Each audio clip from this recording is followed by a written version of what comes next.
Et notre expert en économie, c'est François Langlais. Bonjour François. Bonjour Jean-Jacques. Vous dirigez BFM Business. Alors François, vous savez ce que nous allons faire? Nous allons partir pour la Grèce. Pourquoi? Parce que nous avons une envoyée spéciale là-bas qui s'appelle Claire Andrieux. Le gouvernement grec a décidé hier d'adopter de nouvelles mesures d'austérité. Écoutez bien, si vous touchez en Grèce une retraite supérieure à 1 200 € par mois, eh bien cette retraite va diminuer.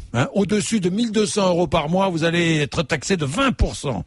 Si vous travaillez dans le secteur public, eh bien, vous risquez le chômage technique. 30 000 salariés vont être mis au chômage technique. Et puis, vous allez payer des impôts à partir de 5 000 €.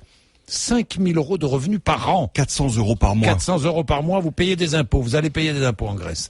Les pauvres Grecs, soumis à l'austérité, une austérité terrible. Et justement, Claire Andrieux va nous raconter. Claire est en Grèce. Les Grecs, premières victimes évidemment de ces mesures d'austérité, ils le ressentent au quotidien, et notamment dans le secteur de la santé. Claire Andrieux. Ina Peperaki est pharmacienne depuis 15 ans à Mélissia, une petite ville de la banlieue d'Athènes. Depuis 1 an, elle a du mal à se faire payer les médicaments normalement remboursés par les caisses d'assurance maladie, ce qu'elle appelle les mutuelles, qui sont en fait des organismes publics ici en Grèce. Les mutuelles devraient, suivant la loi, rembourser en 45 jours. Alors ça, pratiquement, ne se fait pas. Une seule mutuelle nous paye dans un délai de 2 mois et tous les autres nous remboursent dans un délai entre 6 et 12 mois. Quelquefois plus. Imaginez qu'il y a une grosse mutuelle qui ça fait depuis 2010 qu'elle n'a pas remboursé. Donc vous imaginez, on est obligé de prendre des crédits. Et par contre, on fait, nous, le banquier, pour l'État.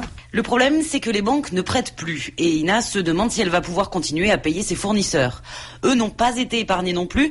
Pour faire des économies sur les dépenses de santé, le gouvernement a décidé de baisser les prix des médicaments l'an dernier. Résultat, les laboratoires ont dû retirer certains produits du marché car ils n'étaient plus rentables. L'État a dû les importer, ce qui revient parfois plus cher. Un psychotrope Librax avait un prix 1,70 €. Il a été supprimé parce que le prix était impossible à tenir. Et quand ils ont importé, maintenant le médicament coûte 8,12 €. Un autre exemple, c'est les insulines. L'année dernière, pour 1 mois, les clients ne pouvaient pas se procurer de leurs médicaments. Même problème dans les hôpitaux qui manquent aussi de produits d'entretien et qui font payer certains actes auparavant gratuits. Les médecins, eux aussi, tardent à se faire rembourser par l'État. Certains préfèrent donc se faire payer au noir directement par leurs patients. La situation quotidienne en Grèce avec Claire Andrieux. François Langlais, austérité en Grèce et austérité en Grande-Bretagne. Et pourtant, malgré l'austérité, les mesures prises, le Royaume-Uni connaît un déficit budgétaire sans précédent qui s'aggrave. François? Absolument, et qui est beaucoup plus important que celui qu'on connaît en France. On va être de l'ordre de 150 milliards d'euros au moins cette année, alors qu'en France, ça sera moins de 100. Alors que vous le disiez, mesure d'une violence sans précédent. Allocations sociales supprimées, les services publics qui ferment, les bibliothèques qui disparaissent, 110 000 emplois supprimés cet été. Emplois de fonctionnaires. Donc c'est donner la mesure des efforts. Pourquoi est-ce que ça ne produit pas les résultats escomptés? Oui. Parce que ça pèse sur la croissance.